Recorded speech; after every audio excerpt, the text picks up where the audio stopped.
Student, मैं संजय कुमार आप सभी के अपने चैनल एजुकेशन पॉइंट पे स्वागत करता हूं। आज के क्लास में हम लोग बच्चों क्लास 9 के एक important chapter lines and angles के बारे में पढ़ेंगे। आपने पिछले वीडियो में कुछ लाइंस एंड एंगल से रिलेटेड जो भी इम्पोर्टेंट टर्म को आपने समझा था, उसी में से कुछ और इम्पोर्टेंट टर्म जो उस वीडियो में कवर नहीं हुए थे उसे आज के वीडियो में हम लोग देखेंगे और उसके बारे में समझेंगे। जैसे बच्चों, पहला टर्म जो आपको दिया हुआ है वह है पैरेलल लाइंस। तब जब आपको मैंने यूक्लिड ज्योमेट्री के चैप्टर में पढ़ाया था, बताया था कि पैरेलल लाइंस किसे कहते हैं, तो वैसे दो लाइंस किसी प्लेन में, वैसे दो लाइंस जो आपस में कभी नहीं कटते हैं, कहने का मतलब आपस में कभी नहीं मिलते हैं और उनके बीच का डिस्टेंस हमेशा इक्वल होगा तभी ना नहीं मिलेंगे बच्चों, तो उसे ही हम लोग क्या कहते हैं, पैरेलल लाइन कहते हैं। जैसे फिर हम लोग यहाँ पे एक फिगर के माध्यम से देखते हैं, ये एक लाइन आपका ए बी है और सेकेंड लाइन बच्चों यहाँ पे ये पी क्यू पी है, या इसका नाम हम लोग पी क्यू पी लिख सकते हैं, ठीक है ना। तब यहाँ पे हम बोल सकते हैं लाइन ए बी और लाइन पी क्यू पैरेलल है। कब बच्चों? जब इनके बीच का ये डिस्टेंस है ना, ये हमेशा क्या होना चाहिए, इक्वल होना चाहिए। हम लोग ट्रांसवर्सल के बारे में जानेंगे। तो ट्रांसवर्सल किसे कहते हैं? जब दो लाइंस को कोई दूसरी रेखा दो अलग अलग बिंदुओं पर क्या करती है, काटती है, तो उसे हम लोग क्या कहते हैं, ट्रांसवर्सल कहते हैं। जैसे ये लाइन और ये लाइन अलग हुआ ना, कोई भी लाइन हो, जरूरी नहीं है बच्चों कि ये पैरेलल लाइन ही हो, तो इसे ये तीसरी लाइन है, इस लाइन का नाम एम है, ये एन है और ये बच्चों एल है। तो ये जो लाइन है, इस दो लाइन को एक यहाँ पे पी पर काटती है और एक को किस पर काटती है, क्यू पर काटती है ना। तो जो ये काटने वाला लाइंस होता है उसी को हम लोग ट्रांसवर्सल बोलते हैं। क्या बोलते हैं बच्चों? ट्रांसवर्सल बोलते हैं। आप लोगों ने ट्रांसवर्सल के बारे में समझ लिया। अब हम जानेंगे बच्चों कि ये पैरेलल लाइंस हैं, इसके और क्या क्या प्रॉपर्टी हैं। अब बच्चों हम ये जानेंगे कि जब दो पैरेलल लाइन को कोई ट्रांसवर्सल काटती है तो कौन कौन से एंगल का फॉर्मेशन होता है और वो क्या है, उस एंगल के भी आपस में क्या रिलेशन होता है, उसके बारे में हम लोग जानेंगे।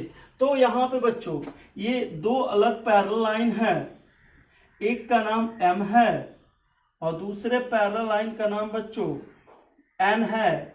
और ये जो ट्रांसवर्सल है बच्चों, इसका नाम हम अपने मन से यहाँ पे पी भी रख सकते हैं, एल भी रख सकते हैं।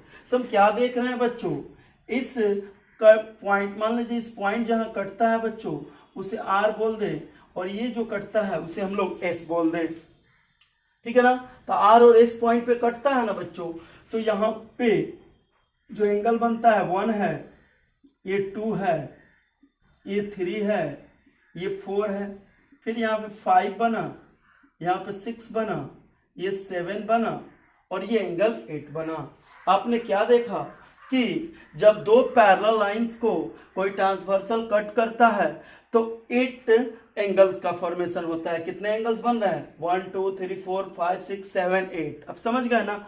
अब बच्चों हम लोगों ने ये जाना कि जब दो पैरेलल लाइन को कोई ट्रांसवर्सल लाइन कट करती है तो 8 टाइप्स के एंगल का फॉर्मेशन होता है। किस किस टाइप के एंगल बनते हैं उसके बारे में जानेंगे। तो पहला जो है पेयर ऑफ कोरोस्पोंडिंग एंगल्स, इसके बारे में जानेंगे। इनमें से किस एंगल को हम लोग क्या कहते हैं, कोरोस्पोंडिंग एंगल्स कहते हैं। और बच्चों pair of alternate interior angle, और अल्टरनेट इंटीरियर एंगल किसे कहते हैं और अल्टरनेट एक्सटीरियर एंगल किसे कहते हैं, ठीक है ना बच्चों। और pair of conjugative interior angle किसे कहते हैं और इनमें क्या रिलेशन होता है आपस में, उसे भी हम लोग जानेंगे।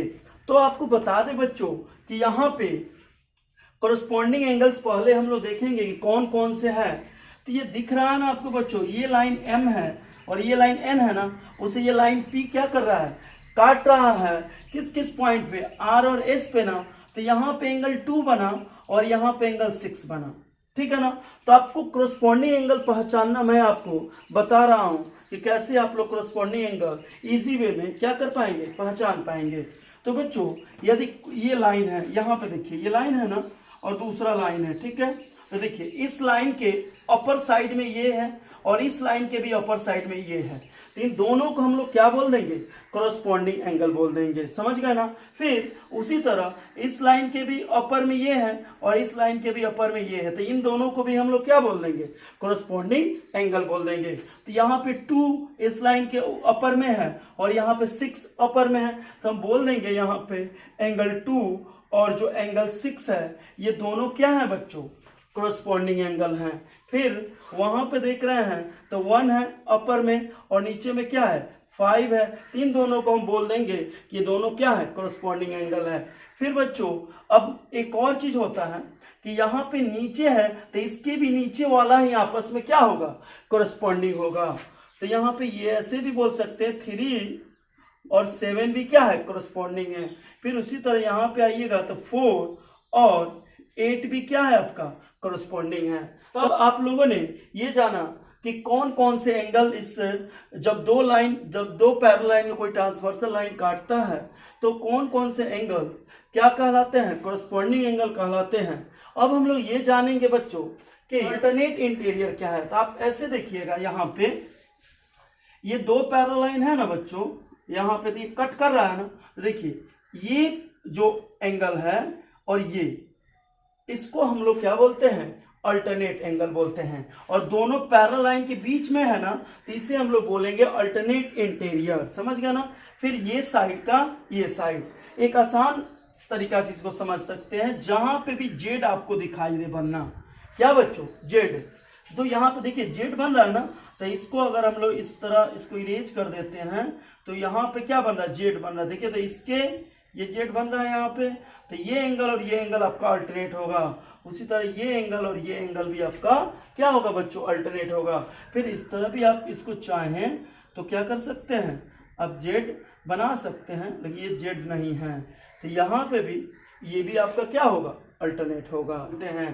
तो यहाँ पे कौन कौन से होंगे, तो 3, 5 होगा ना, और दूसरा 4 और 6 होगा। अब हमें समझना है बच्चों pair of alternate exterior angle, किसके बारे में, एक्सटेरियर एंगल जो बाहर हो। तो यहाँ पे भी बच्चों अगर देखते हैं कि ये 3, 5 था ना, अब बाहर वाला ही लेंगे फिर तो 2, 8 हो जाएगा, ठीक है ना। और फिर 1 क्या हो जाएगा बच्चों, 7 हो जाएगा। आप समझ लिए अल्टरनेट इंटीरियर और अल्टरनेट एक्सटीरियर। अब हमको समझना है बच्चों pair of consecutive interior, pair of consecutive interior angle. तो ये क्या होते हैं बच्चों, जैसे 2 पैरेलल लाइन यहाँ पे और एक ट्रांसवर्सल काट रहा है ना, तो एक ही साइड में, जैसे ये एंगल और ये एंगल, दोनों को हम लोग क्या बोलते हैं, कंसेक्यूटिव इंटीरियर एंगल। फिर बच्चों ये और ये दोनों को क्या बोलते हैं, कंसेक्यूटिव इंटीरियर एंगल। आप समझ गए ना। तो यहाँ पे 3 और 6 और फिर 4 और 5। तो आप लोगों ने इस वीडियो में बच्चों ये जाना कि कौन से एंगल को कोरस्पॉन्डिंग एंगल बोला जाता है और किसको अल्टरनेट इंटीरियर और किसको अल्टरनेट एक्सटीरियर। फिर उसके बाद आप लोगों ने ये जाना pair of consecutive interior angle. अब हम बच्चों इसके आपस में जो रिलेशन होते हैं उसे हम लोग जानेंगे। तो आपको हम बता दें बच्चों कि जो पेयर ऑफ कॉरस्पॉन्डिंग एंगल होते हैं वो आपस में इक्वल होते हैं। वो क्या होते हैं बच्चों, आपस में इक्वल होते हैं। तो हम यहाँ पे बोल सकते हैं एंगल 2 इक्वल होगा एंगल 6 के, फिर एंगल 1 इक्वल होगा एंगल 5 के, एंगल 3 इक्वल होगा एंगल 7 के, और एंगल 4 इक्वल होगा एंगल 8 के। तो दूसरा होता है पेयर ऑफ अल्टरनेट एंगल। तो बच्चों आपको बता दें जो पेयर ऑफ अल्टरनेट एंगल है ना, ये भी आपस में क्या होते हैं, इक्वल होते हैं। तो 3 इक्वल होगा 5 के, 4 इक्वल होगा 6 के। चलिए उसी तरह बच्चों पेयर ऑफ अल्टरनेट एक्सटीरियर है ना, ये भी आपस में क्या होता है, बराबर होता है। कहने का मतलब यह है कि अल्टरनेट एंगल्स आपस में क्या होते हैं, बराबर होते हैं, इंटीरियर हो या एक्सटीरियर हो। यहाँ पे बच्चों 1 भी इक्वल हो जाएगा किसके, 7 के, ठीक है ना।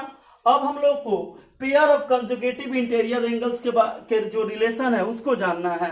तो आपको बता दें बच्चों, जो पेयर ऑफ इंटीरियर एंगल है बच्चों, उनका जो सम होता है वह 180 डिग्री का होता है।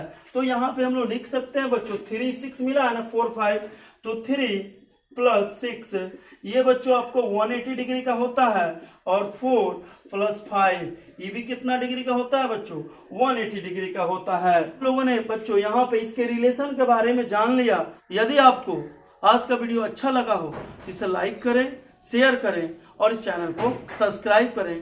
धन्यवाद।